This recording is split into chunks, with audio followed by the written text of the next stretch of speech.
sobre a história de Brusque. Me dedico hoje, basicamente, a ser historiador, né, que é a minha profissão hoje. E eu vou trazer para vocês um tema que ele perpassa a vida de todos vocês, que é a presença afrodescendente em Brusque. A maioria de vocês pensa assim, não, negro existiu em Brusque só a partir dos anos 2000, quando os baianos chegaram em Brusque. Isso não é verdade. Vocês vão ver que muito antes até dos alemães, quando chegaram aqui, já tinha famílias afro. Eu vou pedir para vocês, a gente joga, sempre gostei de dar aula para ensino médio, porque é mais fácil a gente jogar com vocês no sentido de atenção. Atenção, ela é uma coisa que, para quem está aqui na frente, ela é sempre difícil. Porque se alguém for professor, vocês sabem o quanto é difícil, às vezes, manter o pessoal com atenção na gente. Ainda mais que, às vezes, você precisa aprofundar um tema que não é matemática, não é química, não é física, que não é a minha área, por exemplo. E eu tinha que ficar que nem uma coruja prestando atenção no professor e assim mesmo, para me tirar um 7 e um pau bravo. Então, em história, tem muita gente que não gosta. Mas essas histórias, gente, são histórias que vocês vão se identificar. Identificar no sentido assim de dizer, cara, não sabia que isso existia em Brusque. Por quê? Porque nós vivemos uma outra realidade em Brusque, principalmente a partir da década de 1980, quando a maioria, 99,9999% de vocês não tinha nem nascido ainda. Que Brusque começou a mudar. Porque até então, Brusque, né, falava o português já, mas até a década de 30, dificilmente encontrava alguém aqui na cidade que falava fluentemente português. Porque a língua não era portuguesa, aqui se falava alemão, se falava italiano, se falava polonês, se falava outras línguas de outras etnias, menos o português. Então, o português era quase grego para quem residia aqui naquela época. Tanto é que os negros brusquenses da época tinham que falar alemão. E aqui existiu, né, vocês vão ver personagens da nossa história, existiu aqui em Brusque, grande parte das famílias negras de Brusque que falavam o alemão. Né? Vou contar a história da negamia, etc. O que eu fiz agora? Para ficar uma palestra mais interessante, não ser aquela palestra enfadonha, chata, né? Eu dividi ela em personagens da história. Eu esqueci uma coisa antes aí.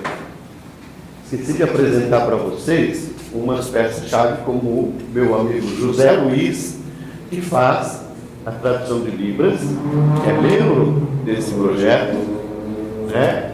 O seu Sérgio Deutscher, que é esse rapaz aqui que está com uma atenção enorme, operado, mas ele veio aqui, a mãozinha assim, porque ele foi operado.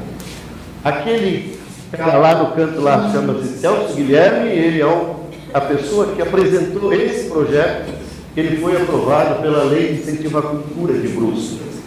Então, esse projeto ele passou por um crivo, né, da Fundação Cultural, para ele ser aprovado, para mim poder trazer esse tema aqui para vocês. Tá bom? E eu acho que o assunto é pertinente, vocês vão gostar. Vamos se identificar com algumas coisas que eu acho que é importante. E o primeiro slide, pode passar. Então, como eu falei, esse é um projeto aprovado pela Secretaria de Cultura, né, que foi feito todo um trabalho para a gente poder apresentar para vocês. A primeira pergunta é, de onde vieram os afrodescendentes de Brusque? A maioria dos afros que está aqui no nosso meio, aqui dentro dessa sala, tá, não nasceram muitas vezes aqui em Brusque, mas eles também têm uma origem, seja lá na Bahia, ou seja lá no norte, ou seja lá no Rio Grande do Sul, seja lá no oeste de Santa Catarina, todos têm uma origem. Essa origem, principalmente para esses que aqui nasceram, anterior, que eu vou mostrar para vocês, vieram da Costa do Marfim, vieram do Congo, Angola e Moçambique. Esses 4 países foi de onde vieram a maior parte dos imigrantes, dos negros que chegaram ao Brasil. Como é que eles chegaram aqui? É de conhecimento comum. Enquanto alemães, italianos, poloneses vieram de livre e espontânea vontade, os negros não tiveram essa sorte, foram escravizados e chegaram aqui a partir de 1550, quando Portugal começou a espalhar o tráfico negreiro no mundo inteiro, na verdade. Bom, pode ir. Qual é o primeiro momento em que aparece descendentes afros em Brusque? Em Florianópolis, um tal de Garcia e uma moça chamada Maria tinham em torno de 20, 22 anos, ela, ele 25, 26 anos, eram escravos de donos diferentes e os dois eram apaixonados. Só que eles não podiam casar um com o outro. O que eles decidiram? Fugir, se embrenharam mata dentro, lá de Florianópolis, mata dentro, e vieram parar aqui em Brusque. Hoje, esse local onde eles vieram parar, onde moraram 10 anos, se chama Botuverá, que na época era Brusque. O Garcia e a Maria viveram na mata aqui por 10 anos, até serem reencontrados por um sargento de milícia, que recapturou eles e eles voltaram à escravidão. Mas essa saga desses dois aconteceu em 1769. Portanto, 90 anos antes de qualquer alemão, italiano, polaco botar o pé aqui. Muito antes da imigração começar. Esse é o primeiro registro histórico que eu encontrei de que aqui nessa região já havia afrodescendentes. Logo depois, quando os imigrantes começaram a chegar aqui na nossa região, havia lá no porto de Itajaí, que é onde eles chegavam, havia o que eu chamo de Uber de antigamente. O que é o Uber de antigamente? Hoje você pega o teu aplicativo, chama o carro, te leva onde quiser. Paga, claro. Naquela época, não existia estrada, não existia nenhum outro meio de tu vir a pé, por exemplo, não tinha nenhum carreiro sequer, era mata virgem. A única estrada era o rio. E por esse rio é que trabalhavam os canoeiros, em sua esmagadora maioria descendentes afros, ou africanos, ou afro-brasileiros, como eles chamavam, né? Luso-brasileiros, que era outro nome dado. O que eles faziam? Havia os escravos de ganho, que o dono tinha um escravo e botava ele para trabalhar, para gerar lucro para o dono, e havia o negro livre, que tinha conseguido comprar a sua liberdade, e ele ganhava o dinheirinho, ganhava a vida dele através desse processo. O que ele fazia? Pegava os imigrantes lá em Itajaí, os imigrantes chegavam, contratavam ele, para ele subir rio acima e trazer até Brusque. Onde em Brusque era o porto? Alguém tem ideia onde funcionava o porto de Brusque? Onde exatamente está hoje a Ponte Estaiada. Naquela região, entre uma ponte e outra, funcionava um porto, né? E chegavam diariamente dezenas de canoas trazendo imigrantes ou trazendo mantimentos, ou, enfim, aquilo ali tinha um movimento enorme. Vocês vão ver que tem até uma pintura parecida com isso logo adiante aqui.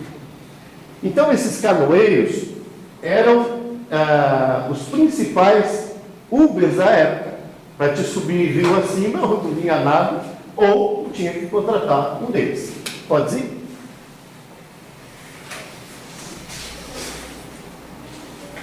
Uma pergunta que sempre me fazem é: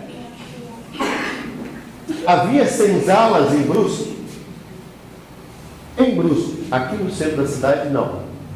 Mas, se você olhar ao redor, porque Brusque, ele é assim, desse jeito, a partir de 1890 e 1960. Até então, Brusque era Brusque, Guabiruba, Botuverá, Vidal Ramos, Presidente Nereu, Nova Trento, parte de Gaspar, até lá embaixo no Arraial dos Cunhas. Tudo isso era Brusque, parte de Ilhota, tudo isso era Brusque. Esse era o município de Brusque como um todo. E nessa região, sim, houve senzala. Eu conheci duas. Uma aqui no Arraial dos Cunhas. Para quem vai daqui para Itajaí, pela rodovia, você chegando lá embaixo no posto Raimonde, tem uma estradinha à direita, bem em frente ao posto. Andando 200 metros adiante ali, tem um local que ainda tem pedras no chão com aquelas argolas que eles prendiam o pé dos escravos. E eu conheci uma outra aqui em Gaspar, né, perto de um local chamado Pocinho, que era muito semelhante a essa aqui. Essa aqui é uma ilustrativa que eu trouxe. Muito semelhante a essa, que à noite, né, nos livros de história vocês têm isso lá, os escravos eram presos para eles não fugirem, e muitos, né, aqueles que os donos achavam que eles eram os fujões, eram presos então nessas argolas para eles não poderem fugir. Então o povo. Segunda pergunta: quantos escravos Brusque teve? Eu consegui comprovar que nós tivemos em torno de 9 escravos aqui no centro da cidade. Eu trouxe alguns para demonstrar para vocês, né, quem eram, identifiquei eles. Mas na região, né, alguns estimam até que nós chegamos a ter aí 130, 150 escravos, certo? Havia aqui um tal de Augustinho Alves Ramos, que tinha as telas dele aqui no barracão para Ilhota, tinha 100 escravos no cara. É um dos fundadores de Itajaí, esse cara. Aqui na região de Nova Trento, que era Brusque, existia um cara que se autodenominava rei dos escravos, porque ele tinha 30 escravos. Aqui no centro de Brusque, Pedro Velho, se você pegar essa rua que passa aqui na frente do... Não, mentira, essa aqui de trás do Feliciano, depois do terminal urbano aqui, tem aquela ponte. Do lado de lá da ponte, morava um cara chamado Pedro Velho. Esse cara, eu comprovei que ele tinha 5 escravos. E vou contar a história de alguns desses escravos para vocês. Podemos ir adiante? E aí, nós chegamos no primeiro personagem de carne e osso, assim, porque muitas vezes, gente, se fala em escravidão dentro da sala de aula e parece uma coisa, sabe, lá distante, uma coisa aleatória. Bom, já aconteceu, cara, esquece isso. Mas não é assim. Não é, porque a gente olhando para nós mesmos, a gente vê, olha, aquela pessoa é de origem afro, aquele lá, aquela lá. Nós vivemos isso, nós existimos aqui. Não só essa cidade dele, como eu disse, alemães, italianos e poloneses, e não é nenhum demérito, né? Mas tiveram outras pessoas que contribuíram para Brusque ser o que ela é, certo? E é essas outras pessoas que eu vou trazer à tona para vocês. O primeiro personagem histórico, e que ele chegou em Brusque em 1849. Vamos ver, pô, vocês estão no terceirão, se não tiver metade da sala que saiba, nós tínhamos que rodar isso tudo, Cadu. Que ano Brusque foi fundada? Quem sabe?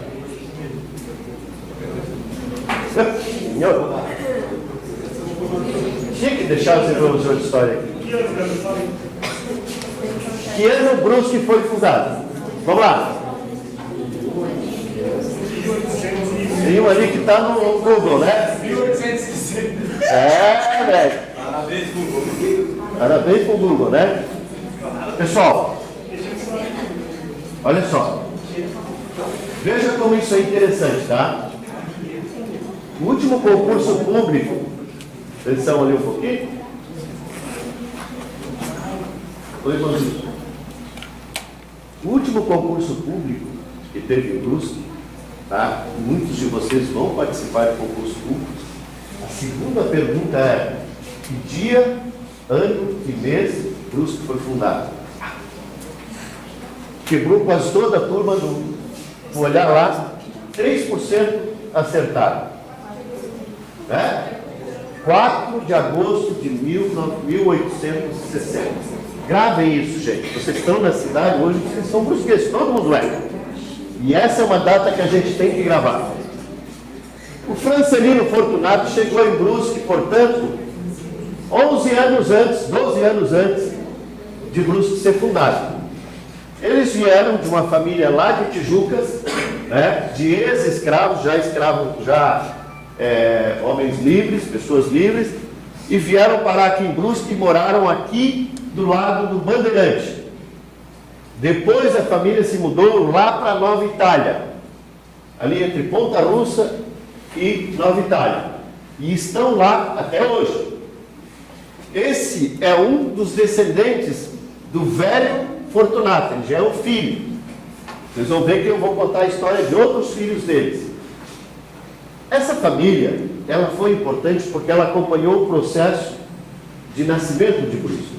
O Francelino, ele foi guri de recados do cara que fundou a cidade de Brusque. Eu não vou fazer vocês passar vergonha agora, não vou perguntar quem é o fundador da cidade de Brusque, senão nós temos que correr tudo para o Google de novo, e aí, né? O cara que fundou Brusque chama Barão Maximilian von Schnibel. Essa cidade não deveria ser chamada Brusque, porque esse cidadão chamado Brusque nunca veio aqui. Ele era um político da época. O cara que realmente veio aqui e fez a cidade nascer era esse cara aí. Pode passar lá.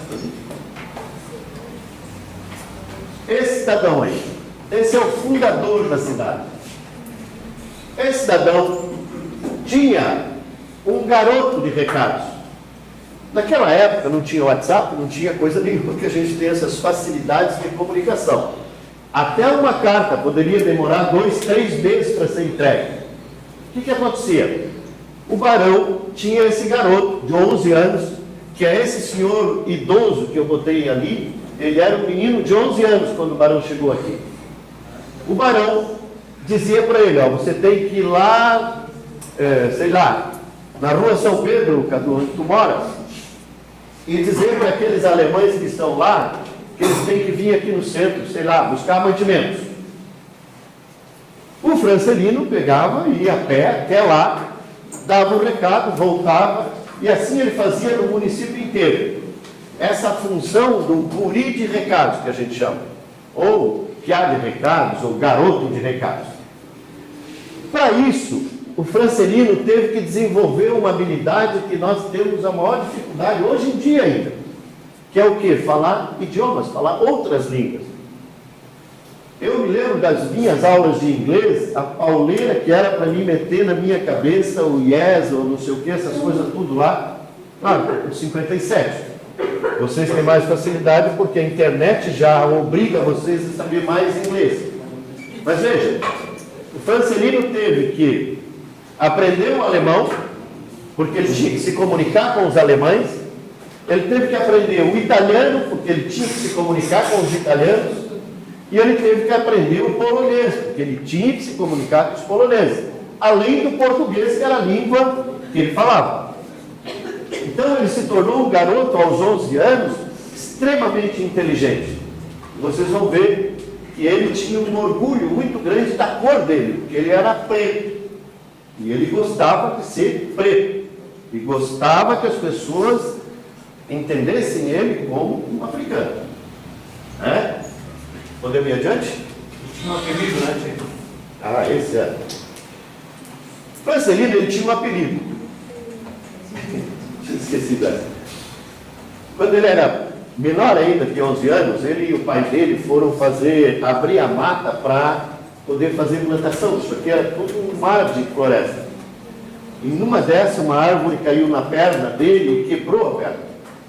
Como naquela época não existia médico como nós temos hoje, o que eles fizeram? Botaram uma tala ali, mas ele ficou com a perna torta. E ele mancava. Por isso o apelido dele, Lino Manco. Lino de Francelino e Manco por causa do defeito que ele tinha na perna. Se isso acontecesse hoje, seria bullying, né? Mas na época, isso para ele era bem tranquilo.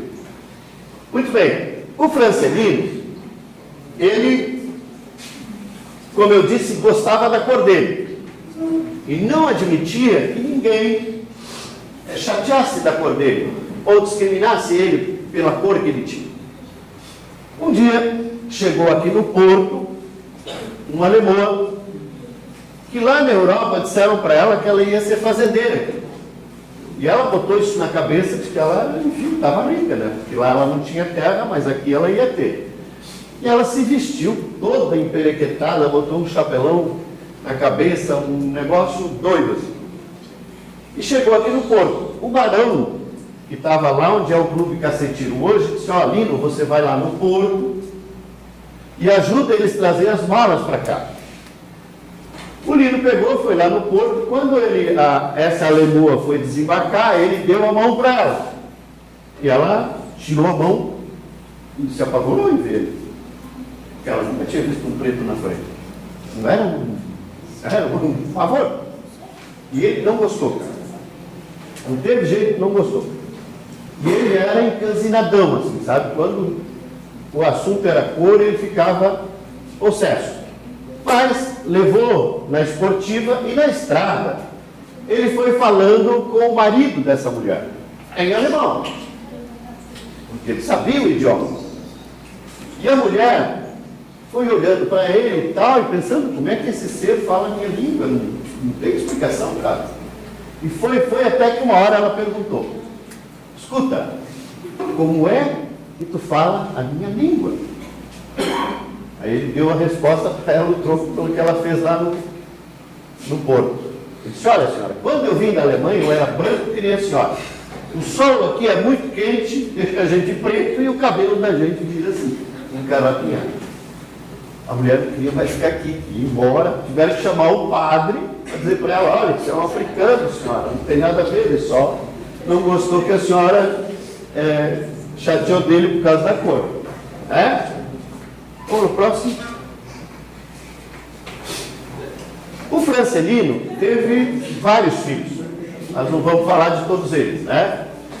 Mas um dos filhos do Francelino teve um filho, o Adão Fortunato, um dos filhos do Francelino, teve um filho chamado Arthur Fortunato. Eu tenho certeza que nos livros de história, alguns, nós não temos muitos aqui que tratam desse tema, nós vemos aqui os pracinhas que foram para a Segunda Guerra. 99% das pessoas não percebem que aqui está um brusquense, os nossos pracinhas de Brusque, todos esses aqui são de Brusque. Ali está o Arthur Fortunato, que foi um dos heróis que foi para a Segunda Guerra, lutou contra o nazismo, voltou de lá com problemas mentais pelo que ele viu lá, passou o resto da vida lutando aí para sobreviver, com problemas sérios na cabeça. Foi morar em Itajaí, foi estivador e tal, e morreu lá. Eu conheci as filhas dele, as duas filhas dele. O Arthur quebrou o paradigma também de que não havia negros em Brusque. Está aí as fotos, está lá a foto do pai dele, está lá a foto dos irmãos dele, que a gente tem, e que mostram que, na verdade, na década de 30, nós já tínhamos várias famílias em Brusque. Podemos ir próximo? Foi? Esse é outro da família Fortunato, que é a grande família de afrodescendentes que nós temos, em Brusque. Aí vocês vão ver que tem mais duas famílias que é consideradas assim, famílias reais africanas de Brusque. Esse se chama Pedro Fortunato. Esse cara, ele tinha uma habilidade. Qual era? Benzimento. Boa parte, pergunte isso para o pai e a mãe de vocês. Boa parte de vocês, algum dia na vida foi benzido. Em Brusque, principalmente, tinha uma crença que dizia o seguinte: que reza de preto é mais forte. Então tinha as benzedeiras brancas, alemão, italiano, sei lá o quê, mas as pessoas gostavam de levar os seus filhos para serem benzidos com uma pessoa preta, que diz que era mais forte. O seu Pedro benzia de tudo que tu imaginar, mas havia um benzimento que ele fazia, diz que era tiro e queda, que era o benzimento de arca caída. Vocês têm noção do que é isso? O que é arca caída? Que é isso? Uma criança, quando nasce, ela é um anjo. Veja só que doideira é isso, tá? Uma criança, quando nasce, ela é um anjo. Anjo não tem braço. Anjo tem asas. Asas são arcas. Certo? O que acontecia com a maioria dos nossos pais? Tu nascia, eles te pegavam, te fechava os bracinhos e te enfaixavam que nem uma múmia. Ainda hoje tem gente que faz isso. O que acontece? A criança sufoca. Ela não consegue respirar e começa a passar mal, e aí vem o nome da doença, a arca caída, porque caiu as asinhas dela. Mas nada, ela está sufocada porque, coitada da mãe, enfaixou ela daquele jeito, está lá. O que o seu Pedro fazia? A mãe chegava lá, seu Pedro, pelo amor de Deus, benze meu filho, benze minha filha. O seu Pedro pegava, botava em cima de uma mesa, tirava aquelas faixas tudo, abria as asinhas da criança, os bracinhos, a criança voltava a respirar, ficava boa na hora. O problema é, quando chegava em casa, a mãe de novo mumificava a pobrezinha. De novo tinha que levar no seu Pedro, que a arca caiu de novo. Mas nada, era esse o problema, né? Então o seu Pedro tinha esta grande habilidade de, numa época que existiam poucos médicos em Brusque, de benzer as pessoas e de curar muita gente. Fazia até aquelas tais garrafadas e tudo mais que antigamente o pessoal bebia. Mas o seu Pedro protagonizou uma coisa que ficou para a história, que virou até uma lenda, a gente não sabe até onde isso é verdade, até onde isso não seria mentira, até isso não é verdade, digamos. O seu Pedro previu a própria morte dele. O seu Pedro era crente de 2 santos católicos, e ele fazia essa mistura entre catolicismo e religiões de matriz africana. Os 2 santos que ele era, como é que é? Crente? Fugiu lá. Devoto. Isso. Era devoto, era São Pedro e São Paulo, que é dia 29 de junho, a data máxima desse santo. No dia 28, no cair da noite, o seu Pedro botava uma bacia de água limpinha para passar a noite no sereno. No outro dia, no dia 29, ele levantava, ia lá e olhava dentro assim da bacia. Todos os anos ele fazia a mesma coisa, saía dali feliz e tal, e ia rezar. Ele passava o dia inteiro rezando, dia 29. Não benzia ninguém. Acontece que um belo dia ele fez essa mesma coisa, foi lá, olhou e ficou paralisado.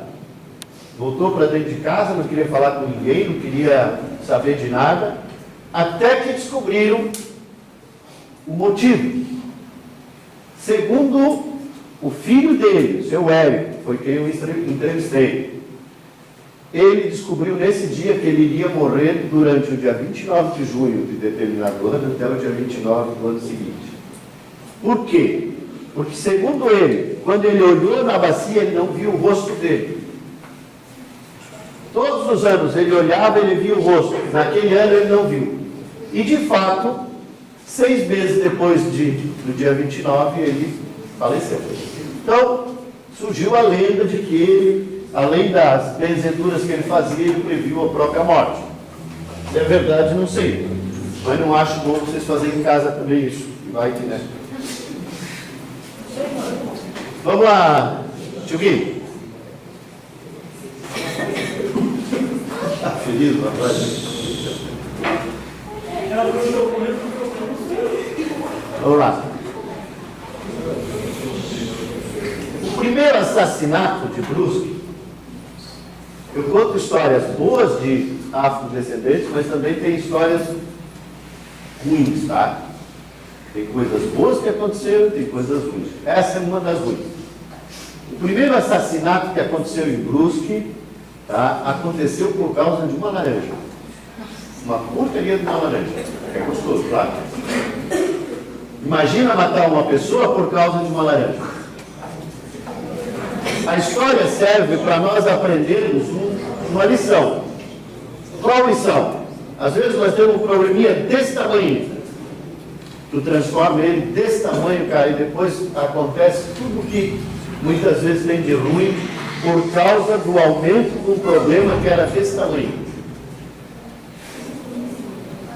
No dia, em 1870, acontecia um baile aqui no Clube Cacetinho. Baile de branco, preto não entra. Então, aqui tinha os bailes de branco e daqui a pouco vocês vão ver que tinha o baile de preto, que é onde o branco não entrava. Ali tinha esse grupo de soldados que o governo mandou para cá para defender Brusque dos índios. Na verdade, não defendiam coisa nenhuma. Na verdade, eles vinham para matar os índios, né? A gente sabe.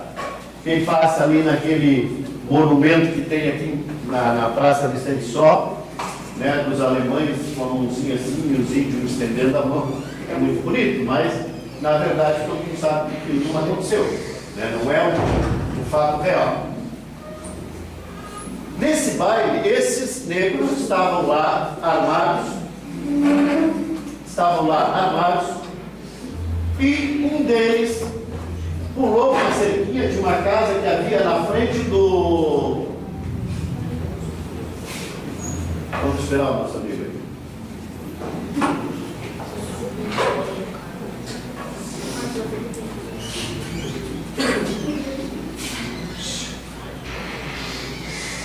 Um deles, na frente do cacetinho, havia uma casa com um grande pé de laranja na frente, cheio de laranja madura.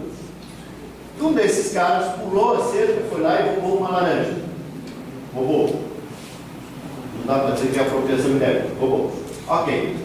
O alemão que estava dentro de casa ficou fulo da vida, chegou lá e já foram bate-boca e tal, e quase foram a vias de fato. Mas vinha vindo do Guarani para cá um outro alemão, chamado Carlos Bartel, que se puniu pelo alemão dono da casa. E aí entraram no soco, na paulada ali e tal, e o cara acabou furando ele com um fuzil e matou ele ali na hora. O que aconteceu? Até hoje ninguém sabe qual foi dos soldados que matou ele. Por quê? Porque os outros, os arcos, se uniram e só, ninguém entrega ninguém. Porque aí começou o problema todo na cidade, que queriam linchar eles e tudo mais, o governo teve que retirar e levar eles para Florianópolis. Eu vi um processo dessa altura assim, e nunca se chegou à conclusão de quem matou o tal do alemão, por causa de uma laranja. E aqui eu trouxe um contrato de compra e venda de um escravo em Brusque. Esse cara, chamado Antônio Crioulo, era escravo do Pedro Velho, aqui por lá de lá da ponte, onde ele era escravizado. A história desse cara vai virar um filme que eu, esse rapaz aí e outros, né, vamos contar, chamado Fosso dos Lamentos, que é um filme que nós estamos fazendo, relatando o que os escravos do Pedro Velho passavam. Porque, como eu disse, o Pedro teve 5 escravos, né? Entre eles, esse Antônio Crioulo. Vejam como era, eu trouxe para vocês terem uma noção, né? Esse Antônio Pedro Velho é filho do velho Pedro Velho. Esse é um documento de compra e venda que existiu e que está aqui em Brusque, que está arquivado aqui, onde demonstra assim de que eles compravam e vendiam um ser humano como se fosse uma peça qualquer. Uma coisa que tu vai lá e faz um contrato de compra e venda e deu, resolveu. O Antônio Crioulo, ele era chamado de crioulo, não por outro motivo, mas porque ele era um escravo nascido no Brasil. Todo escravo nascido no Brasil era chamado de crioulo, né? Por quê? Porque o escravo nativo que veio da África, aí ele levava só o nome, não havia o crioulo no meio do nome dele. Tá bom? Só segurando aqui, eu vou contar essa aqui atrás. O Pedro Velho tinha uma maneira peculiar de punir os escravos dele. E essa história que nós vamos contar no filme, chamada Fosso dos Lamentos, nós vamos contar a história de 2 poços, que eram poços de 5 metros de profundidade cada um. E quando o escravo desrespeitava o dono, eles eram jogados lá dentro daquele fosso e eles ficavam 1 semana lá dentro. Para, enfim, né, receber a sua punição. O que aconteceu ao longo do tempo? O rio Itajaí Mirim, esses dois poços, eles ficavam ali próximo da Havan, um pouco para cá onde tem uma concessionária de automóvel. Ficavam ali. O rio Itajaí Mirim passava bem perto. E as pessoas, os balseiros, aqueles, os canoeiros, passavam pelo rio e escutavam lá na beira do mar, no final da tarde, à noitinha, os gritos de socorro, me ajuda. Como eles não viam ninguém, só viam o mato se mexer, eles espalharam o boato de que ali havia uma alma penada. Porque ninguém via ninguém. E ninguém falava, os Werner não diziam que eles usavam essa punição. E essa história perpassou o tempo. E eu entrevistei, por exemplo, Germano Hoffmann, um médico de Brusque, que ele chegou a pegar a época que os pais diziam para os filhos: ó, você não pode ir lá naquele lugar porque lá tem uma alma penada. O que mais tarde nós conseguimos então comprovar que não se tratava de alma penada, e sim dos coitados dos escravos que estavam sendo punidos dentro daqueles poços, né? Agora podemos ver.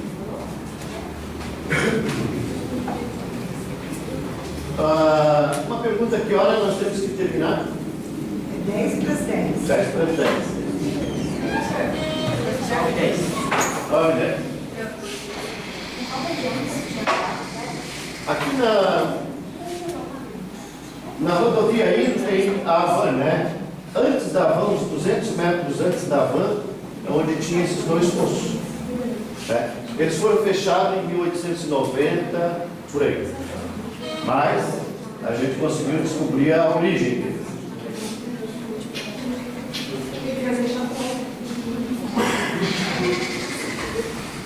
Não passou dois aí, né? Não? Ah, legal. Outra história, que também vai virar filme, se Deus quiser, já estamos produzindo ele, é a história dessa mulher, da Maria. Essa foto, obviamente, não é da Maria, tá? Ela é uma foto ilustrativa.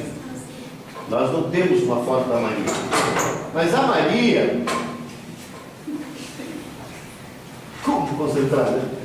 A Maria, ela passou por uma situação que hoje a gente diria ridícula, e que algumas pessoas fizeram com que ela passasse.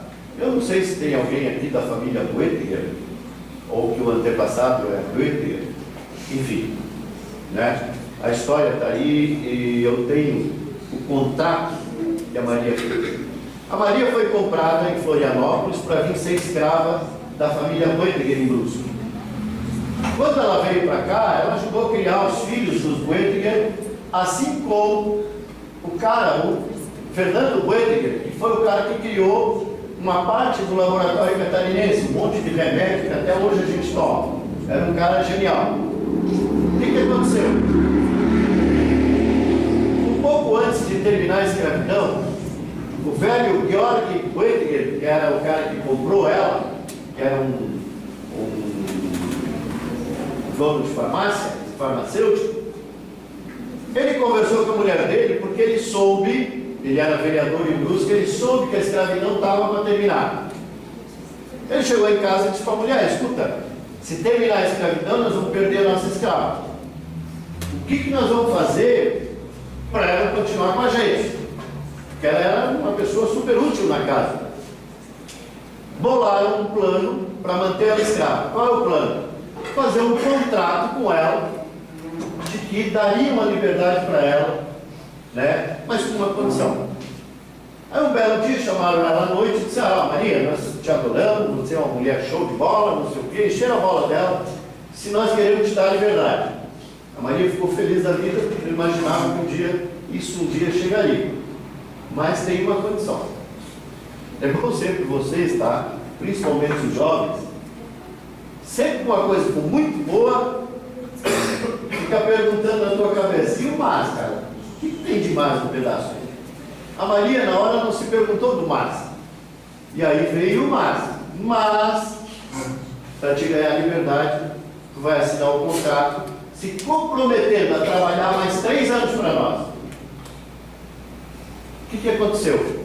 5 meses depois do contrato, no dia 30 de dezembro de 1887, ela assinou o contrato. Feliz da vida.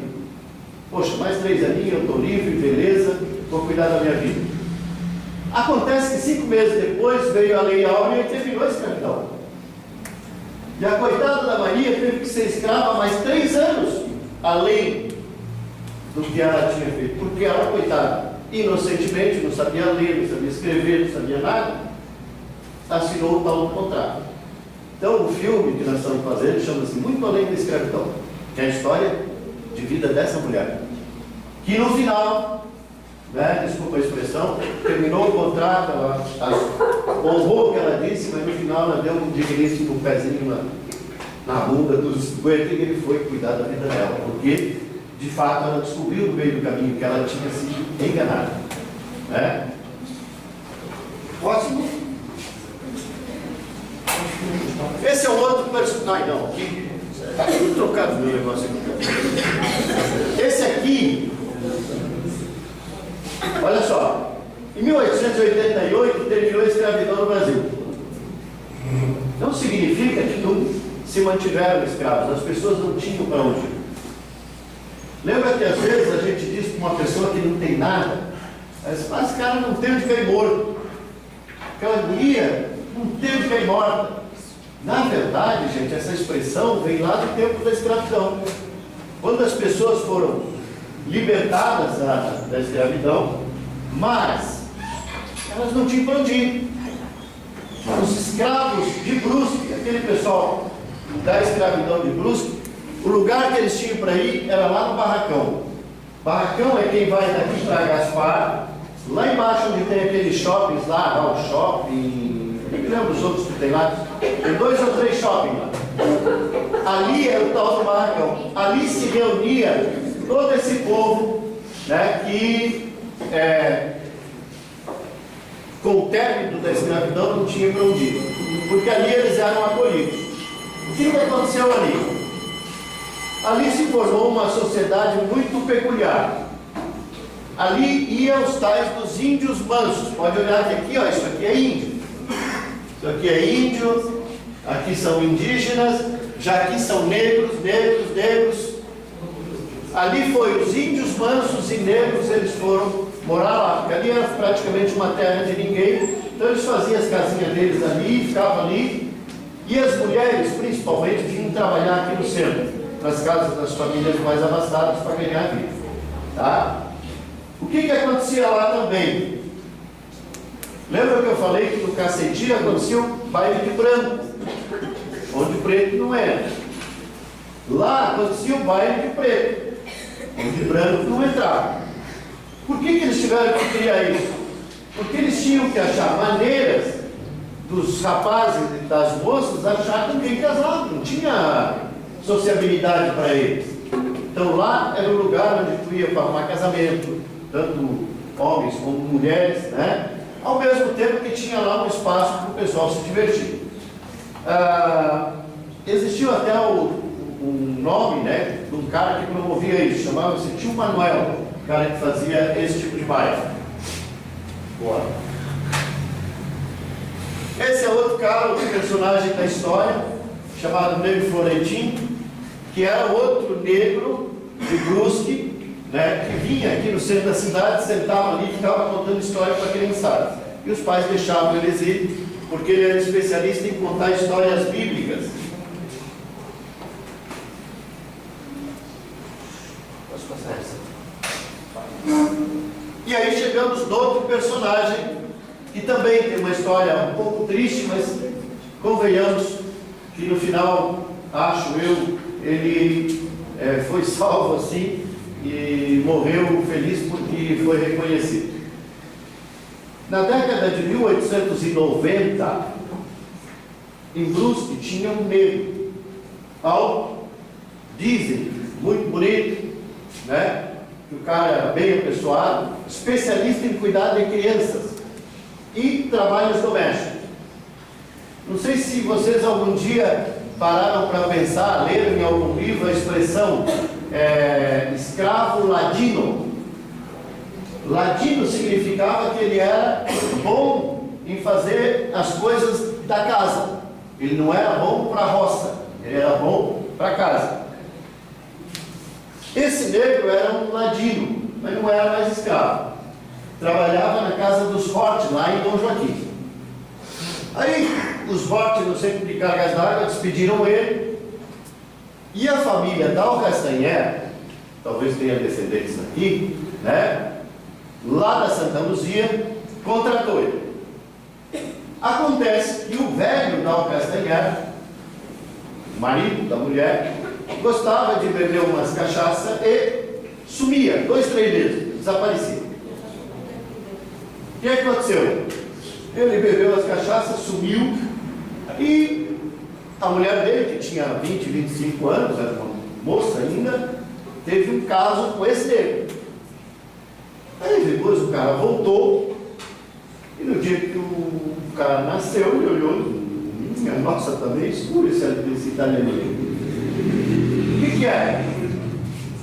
O seu Zé Casqueiro, né? Estava nascendo. A família, o pai, esse negro que eu falei para vocês, ele subiu de mato. Uns dizem que ele foi morto, outros dizem que ele simplesmente foi embora para não ser morto também. E a família pegou o seu Zé Casqueiro e disse para todo mundo que o seu Zé era adotado. E criou ele como filho adotivo. Até o fim da vida do pai dele.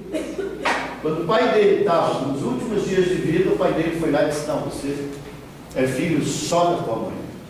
Você nunca foi adotado, você nunca foi isso. E aí, enfim, confessou o que eles tinham feito durante a vida toda. Essa história, gente, o Zé Casqueiro tem filhos aqui hoje, moram ainda na Santa Luzia, moram na Guapiúba, moram aqui embaixo no Limoeiro.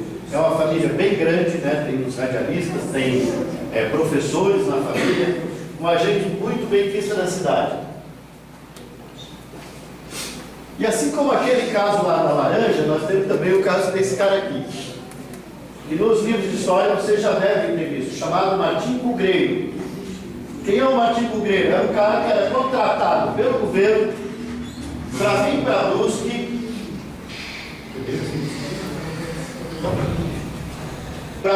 Brusque, para matar índio. O Martim Bugreiro, ele era contratado, ele ia para o mato, achava os índios, matava e cortava a orelha. E ele trazia essas orelhas para ele receber por cada orelha de índio que ele matasse. Conta a história, né, no livro do padre Eloy, ele relata que numa única vez o Martim Bugreiro trouxe 80 orelhas. Ou seja, matou 80 indígenas numa única vez, além de diversas outras. Então, esse cara, não se sabe quantos índios ele matou, mas que foi uma quantidade muito grande, com uma coisa maluca, que é o quê? Pago pelo governo para fazer isso. Ele sempre dizia: não tenho culpa por matar índio, que o próprio governo está me pagando. Né? E ele mesmo era descendente de indígenas e afros. A maioria dos jagunços dele eram afros. Alguns dizem que ele matou mais de 1000, né? Chegou a comemorar, parece, esse feito. Na época, isso existia para a fama do cara, alardeava-se que ele, quantos índios ele tinha matado, para dizer que ele era muito bom. Né? E num determinado momento disseram: olha, ele matou mais de 1000. Então contrata ele é bom para matar índio. Né? Próximo. E aí nós chegamos a duas famílias que são consideradas até hoje, tá?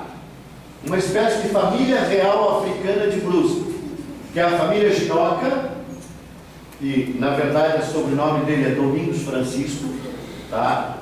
Uma das pessoas que é dessa família é a dona Lucinha, que, se não me engano, posso estar enganado, professor, mas acho que ela deu aula de matemática aqui. Ela foi professora do município, deu aula no estado, uma baita de uma professora, né? Que, juntamente com as irmãs dela, também foram professoras. Os Chinocas vieram na década de 1910 e moram hoje aqui no Maluche, né? É uma família grande e que são considerados assim uma das famílias reais de Brusque, de origem africana. Eles são, olha aqui, eles são aquelas pessoas que são de origem afro aqui, que estão aqui na sala. Pense nisso, vão atrás disso, vocês vão conseguir. Eu fui atrás para saber de onde era essa família, na África, e eu descobri, através de memória oral, dos avós contando para os netos, dos netos contando para os filhos deles. Os filhos do velho Ginoca diziam que eles eram mandinga. Mandinga era uma coisa usada muito em candomblé, em umbanda, né? Mas na verdade significa origem. Eles eram de língua mandinga, é uma língua de um povo africano. Então significa que eles vieram da Gâmbia ou de Senegal, que são dois países independentes hoje. Não consegui chegar ainda qual deles eles vieram, mas já é um indicativo de qual lugar. E aí chegamos no outro cara, chamado Leopoldo Ramos, que morava aqui na Santa Rita, já faleceu. O senhor Leopoldo era empresário. Ele veio para Brusque de Blumenau para fundar a Fundição Hércules aqui em Brusque. Era uma fundição famosíssima que nós tínhamos aqui, que hoje está lá perto da ZN, né? Quando ele se aposentou, ele se tornou pintor de quadros de parede, que é aqueles quadros que passavam no interior, pegava aquelas fotinhas das pessoas desse tamanhinho, e ele pintava o rosto, botava um vestidinho bonito na avó, botava um paletó no na pintura, e aí botava numa moldura. Aqueles que têm os rolhos da avó vivo aí, muitos têm nas paredes ainda esses quadros que o seu Leopoldo. E esses são a segunda família real africana, os Cipriano. Notem uma coisa: os escravos que gostavam dos seus donos mantinham os sobrenomes dos seus donos, porque a hora que o dono comprava ele, botava o escravo no seu sobrenome. Então o cara chamava-se Antônio, e o cara era, sei lá, o velho. O escravo passava a se chamar Antônio Velho. Por quê? Para dizer, esse escravo é dos velhos. Os escravos que não gostavam dos seus donos, o que eles fizeram depois de 88? Tiraram fora isso e assumiram nomes religiosos. Exemplo, santos, de Jesus, Aparecido, Cipriano, de São Cipriano. Todos eles adotavam esses nomes justamente porque eles não queriam manter aquele vínculo com quem eles foram escravizados. E o Cipriano, eles moram aqui, ó, Morro dos Pretos, na divisa Brusque com Guabiruba, tá?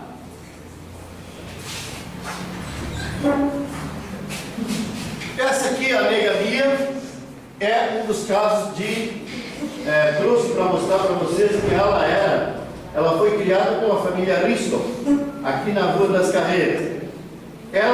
Eu conheci ela falando praticamente só alemão. Ela não sabia praticamente falar português, falava muito revezado. Morreu lá no asilo do Lions, cantando em alemão, porque ela se considerava uma alemã, e ela era negra, como vocês podem ver aqui. Ela foi adotada e foi criada no estilo dos alemães. E essa é a dona Lúcia, que é a mãe do seu Ginoca, que deu origem a essa família grande que nós temos aqui. A dona Lúcia trabalhou com Gevaerd, trabalhou em várias casas de famílias alemãs. E para ela trabalhar lá, ela tinha que falar alemão. E a dona Lúcia, quando os filhos cresceram, tiveram filhos, ela gostava de andar pela cidade dos netinhos dela, todos bem pretinhos. E um dia, ela vinha lá do Guarani para cá, ali perto da panificadora Aristo, que não existe mais, agora é outro nome ali que eu não lembro, Moriá, aqui perto do Cacetiro, e os alemães iam, no final da tarde, tomar um schnapps. Schnapps em alemão significa um happy hour. Vai lá beber um chopinho, jogar a conversa fora. Cachaça. Né? Por aí. O que aconteceu? Um daqueles alemães, achando que ela não sabia falar alemão, quando ela vinha vindo com os 10 negrinhos dela, quando ela vinha vindo com os netinhos dela, dá uma forcinha aí, vamos terminar? Já está quase, tá? Mais 10 minutinhos nós vamos tudo embora, feito? Aí beleza. Ela vinha com os netinhos dela, e esse alemão, já com a cara cheia, olhou para lá e disse assim: meu, está vindo uma trovada muito preta de lá para cá. E ela se queimou com aquilo, porque ela não tinha orgulho da cor dela. Ela foi, entrou lá na padaria, no meio dos alemães, e disse assim: olha, a minha alma é mais branca do que a tua cor. Em alemão. Daquele dia em diante, ninguém mais mexeu com a dona Lúcia, nem com a família Ginoca. Por quê? Porque ela se impôs, ela não deixou ser discriminada e se colocou no lugar deles e disse: ó, te coloca no teu também. Entendeu? Bora. Quem não foi aí no Parque das Esculturas? Esse senhor, o seu Teófilo, morava nessa casinha aqui e ajudou a fazer esse culto. Morava lá na Nova Brasília. Ele veio para Brusque para ajudar a construir esse trilho do trem que sairia aqui de Brusque, né, e iria até o Porto de Itajaí. E que até hoje nunca saiu do papel e eu acho que não vai sair. Próximo. Eu trouxe aqui um time da década de 70, mas olha o time do Brusque hoje. Pegue lá a escalação do Brusque. Olhe quantos afros tem lá. Se não tem maioria que é afro, né? Então, para vocês verem assim, ó, os descendentes afro estão no nosso meio o tempo todo. Tem muita gente aí que, por ser branco, acha que é a última bolachinha do pacote. Não é, está enganadíssimo, né? Então, aqui tem vários craques de bola que vieram para Brusque jogar. Esse é o time do Paysandu da década de 70. Bora. E aí vem, lembra o que eu disse lá no início, que na década de 80 chegaram a Brusque os chamados VIP. VIP a gente sabe, vai na danceteria, não sei, espaço VIP. Vai no aeroporto, espaço VIP, é para quem tem muita grana, né? Outra gente. Eles gostavam de se chamar assim. VIP para eles significa vim do interior do Paraná. E eles eram afros, né, descendentes africanos misturados com índio. E essa gente foi quem construiu esses prédios, a maioria desses prédios do centro de Brusque, a partir de 1980. Porque eles eram pedreiros, carpinteiros, essa gente que trabalhou na construção civil, que fundou, ou deu, aumentou, né, o bairro Poço Fundo, boa parte do bairro Águas Claras, boa parte do Paquetá e do lá de cima, lá do Tomás Coelho. Depois veio um outro tipo de gente, chamado homem cor de pinhão, homem e mulher, na verdade. Que eram o quê? Pessoas também que não eram negras totalmente, mas que eram mistura do negro com o índio. Que é aqui de Santa Catarina, que é de Lages, de Urubici, São Joaquim, Bom Retiro, essa região ali, e oeste de Santa Catarina. Esses caras chegaram também aqui em Brusque na década de 90 em diante.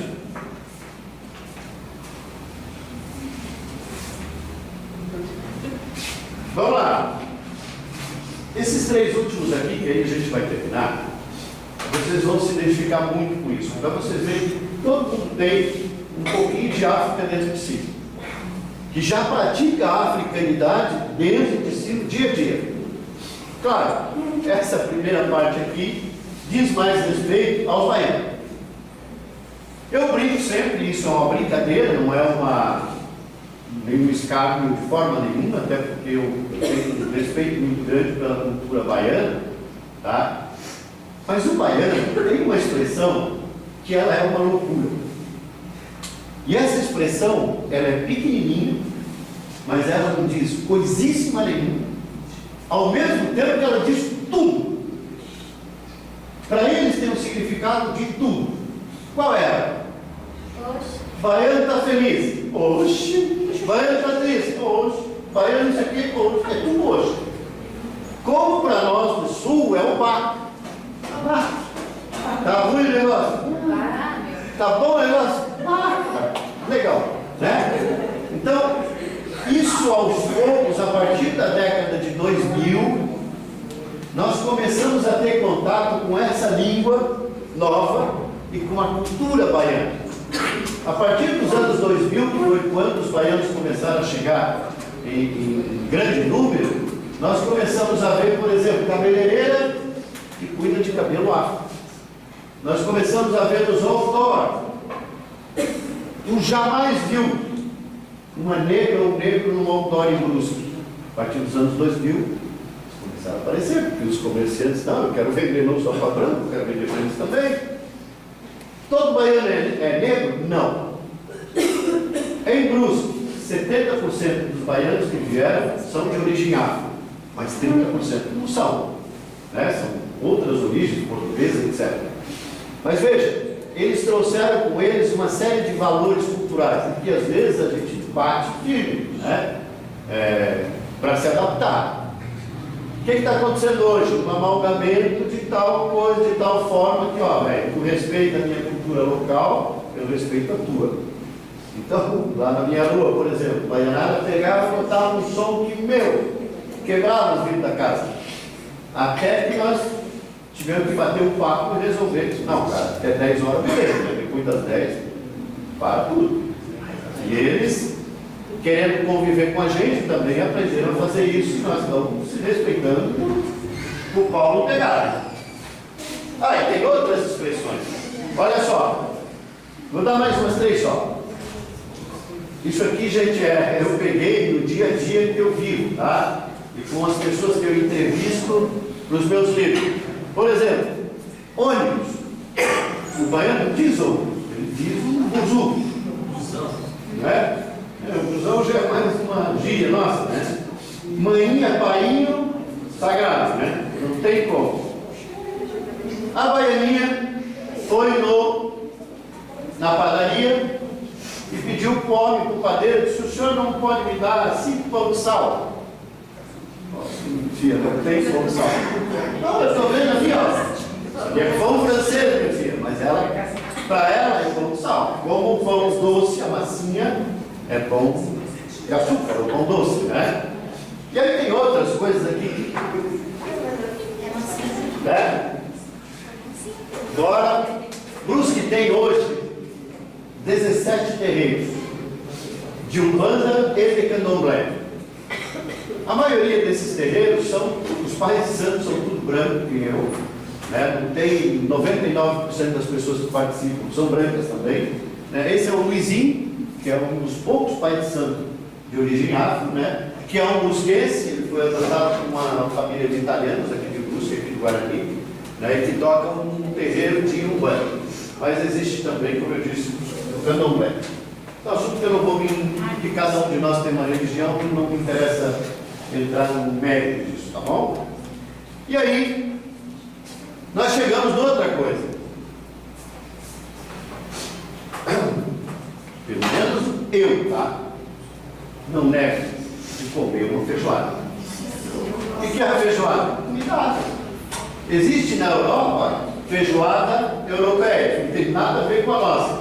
É um monte de repolho, um monte de coisa lá que eles fazem.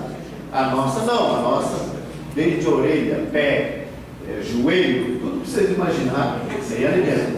É uma comida típica afro. Outra coisa, canja de galinha, origem afro. Na minha casa, minha mãe fazia de dia, não sei se funciona na de vocês. A mãe já fazia um monte de comida para sobrar de noite. Chega em casa, né? ou é comida requentada no micro-ondas, né, hoje em dia, mas a mãe fazia para nós, ela botava tudo num panelão só, enchia de água, fazia um rolo ali, chamado minestra. A minestra é uma comida tipicamente afro, que é o quê? Tu mistura tudo que tem ali e fala, cara, o negócio é tu manter o corpo em pé, né? Outra comida, cuscuz, afro. Rabada, afro. Canjica, afro. Acarajé não precisa nem falar, né? Afro. Outra, tem 2 significados, vamos usar só da comida, pamonha, afro, né? Muito gostoso. Acarajé, e aí vai. E por último,